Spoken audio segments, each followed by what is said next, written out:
Because we are human, we have a perception of self, and we're obligated to create a perception of self as we are born, and we continue to modify that perception of self throughout our lifetime.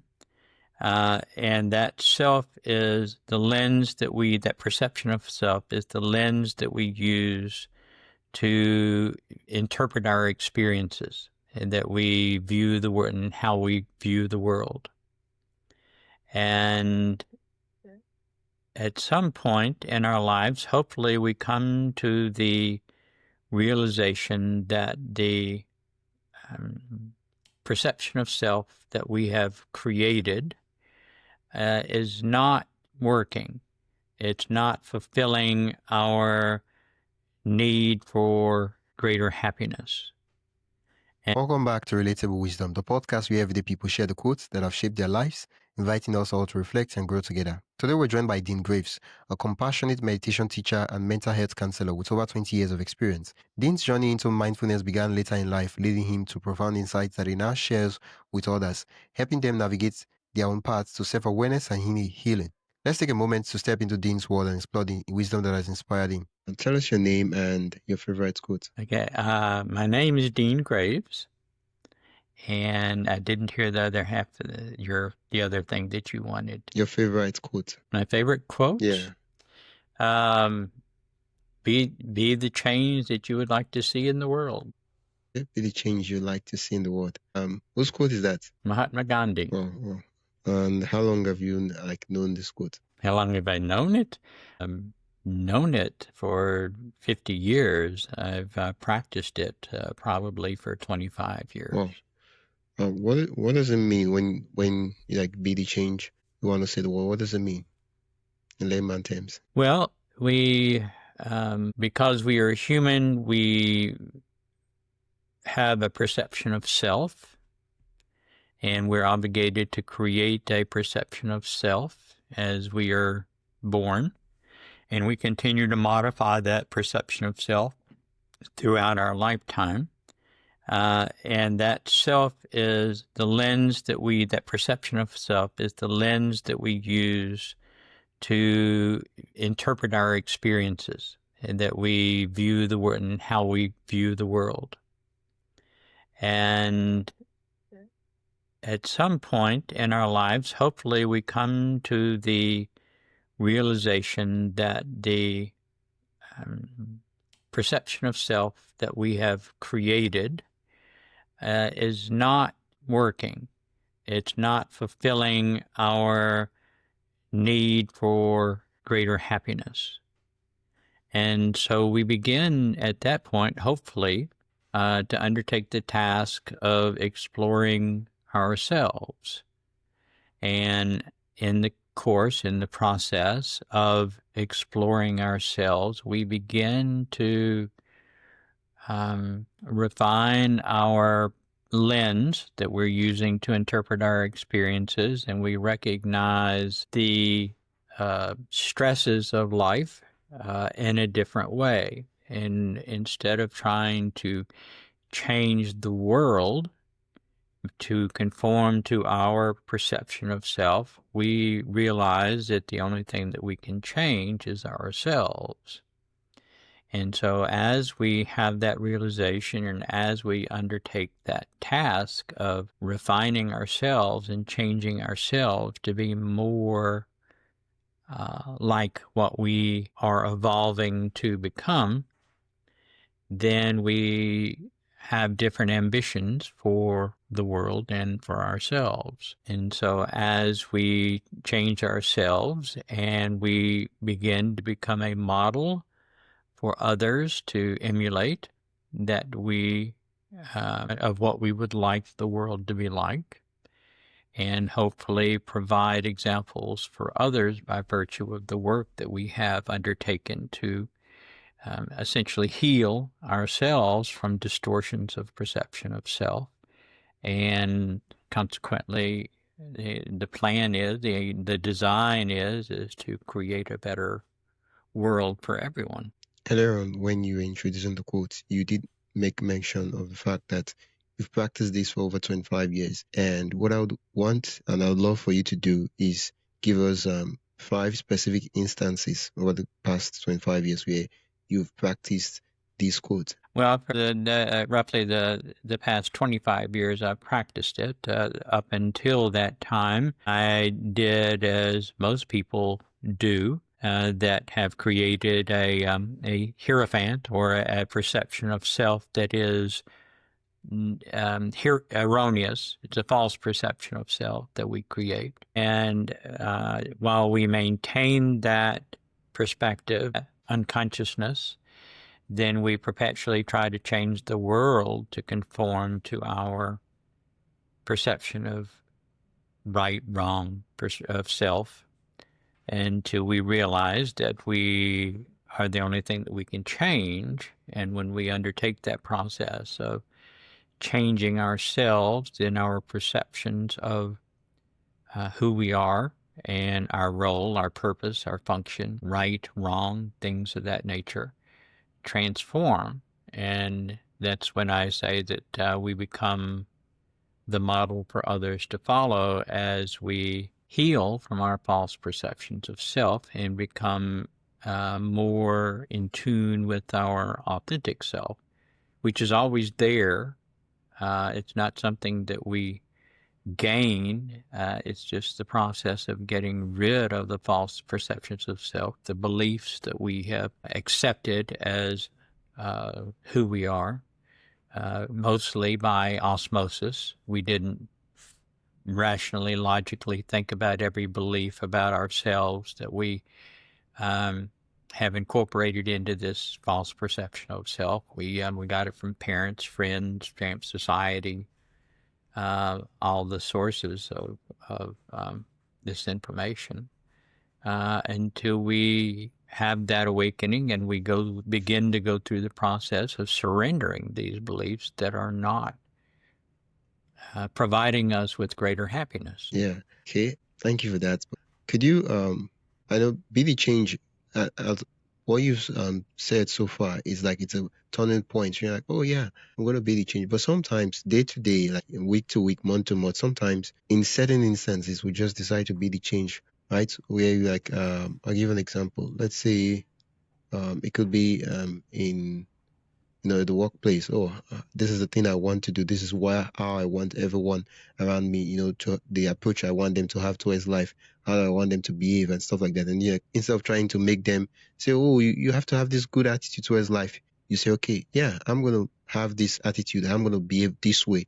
And by just being around, they would see me, and hopefully, they would be influenced by my own approach and attitude towards life. And so for me, I'm trying to ask, right, if there are specific instances, kind of like when you had to say, okay, this is what I want to see in the world, and I would, instead of first trying to change the world, I will first work on myself and change myself, and then eventually, I would be one person who has that, who has that picture of what I'm imagining to see in the world. I don't know if it makes sense. Well, yeah, I mean, the very nature of our false perception of self, our false identity, is that we are in a state of chaos until such time we have this point of awareness that we've been referring to.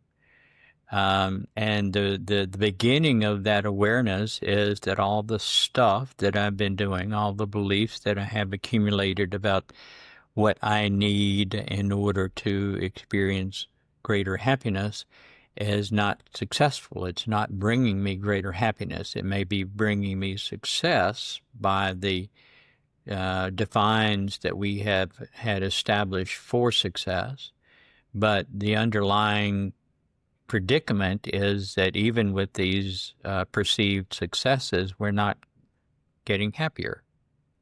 And happiness is the measure of how we're doing, how we're progressing along our evolutionary path.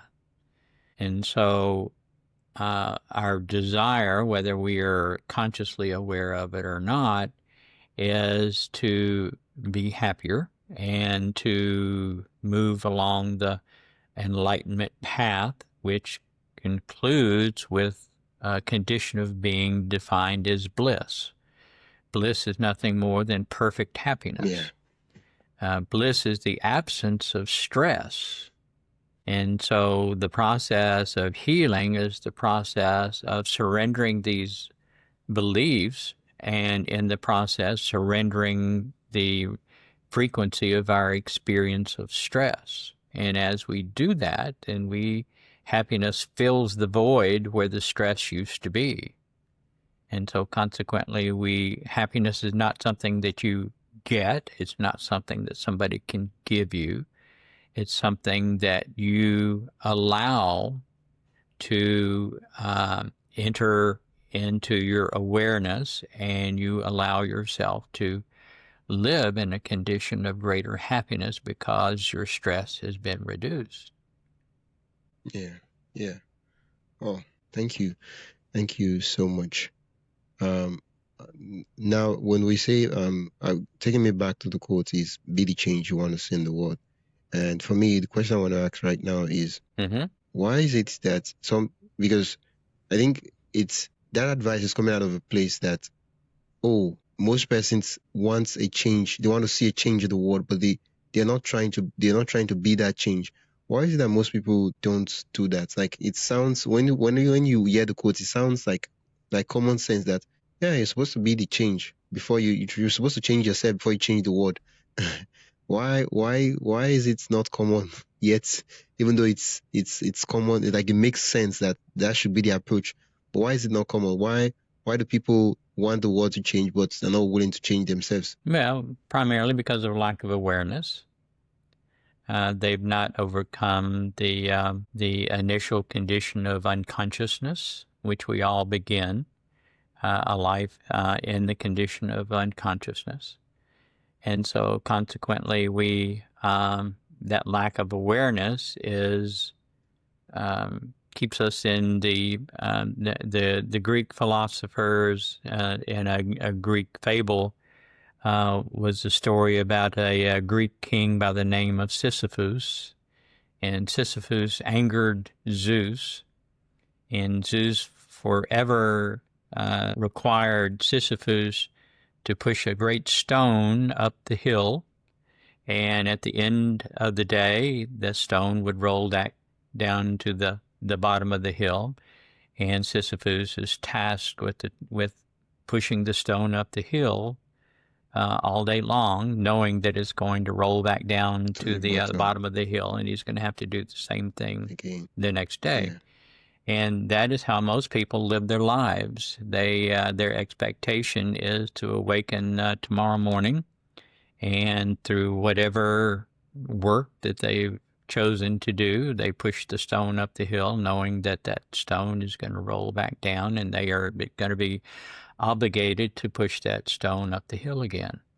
And so until we have that awareness, that overcoming of the unconsciousness, that we don't have to push the stone up the hill, and find other alternatives to how we live our lives besides pushing that stone up the hill.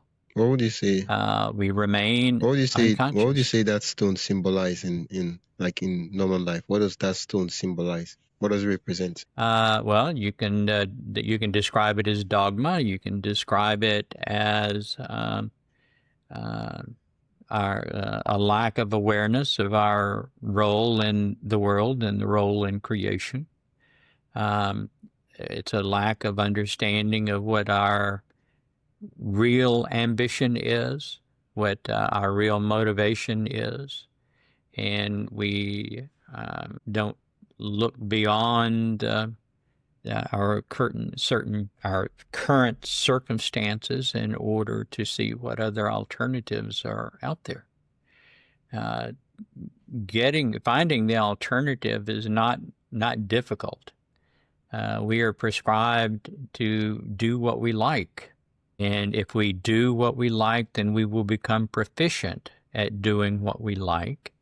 And because we become proficient at it, that will be the source of income, the source of experiences that we need to fulfill our purpose in life. Everyone's purpose is exactly the same. No one has a unique purpose. Our purpose is to explore ourselves. Our mission is different. Our mission is to do what we like, and to, through that practice, through that behavior, the experiences that we need in order to fulfill our purpose in life will be provided to us. And so consequently, with the awareness that our task, our purpose, is to explore ourselves and surrender those dogmas that compel us to push that stone up the hill every day, knowing it's going to roll back down, and doing something different, doing what we like. And only we know what we like. Yeah. What we like is unique, and that's purposeful. Yeah. Oh, thank you. Can you hear me? Can you hear me? I'm sorry, you're breaking up again. Oh, I said thank you very much for sharing your favorite quotes with us. Well, thank you. I've enjoyed our chat. Yeah. Thank you for giving me the opportunity to speak to you and to your listening audience. Yeah. What do you do, and where can listeners learn more about you? What can you do? What do you do, and where can listeners learn more about you? I'm sorry, your internet connection is breaking up just as you halfway through what you're saying. I said, where can listeners learn more about you, and what do you do? Oh, okay. All right. I have a website. It's Dean Graves, all one word, .org, O-R-G. And I have written several books. I have 2 podcasts that I maintain. And I am also a mental health counselor. I work with people to quickly and completely relieve their traumas. Anyone who has experienced traumas, which is almost everyone in the world. I have some unique techniques that resolve traumas in just very 10 minutes or less.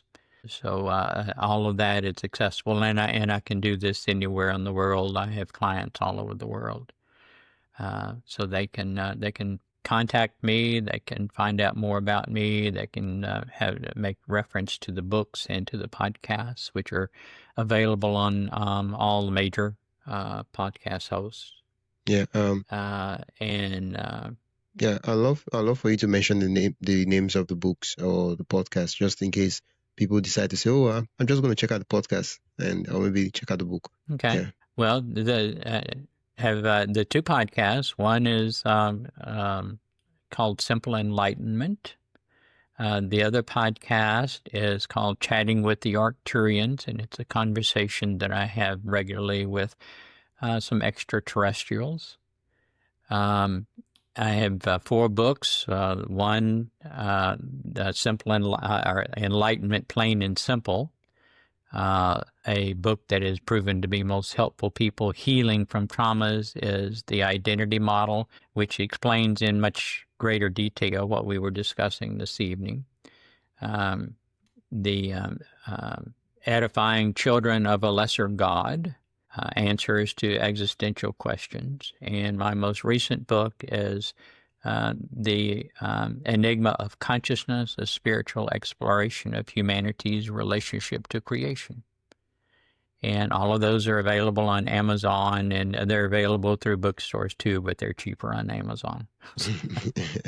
Yeah. And the links to those are on my website. Yeah, thank you so much. Okay. Thanks for listening to Relatable Wisdom. If you found something meaningful in this episode, make sure to follow or subscribe wherever you're listening. If you'd like to support the show, you can do that by buying me a coffee. The link is in the show notes. Every little bit keeps the conversations going.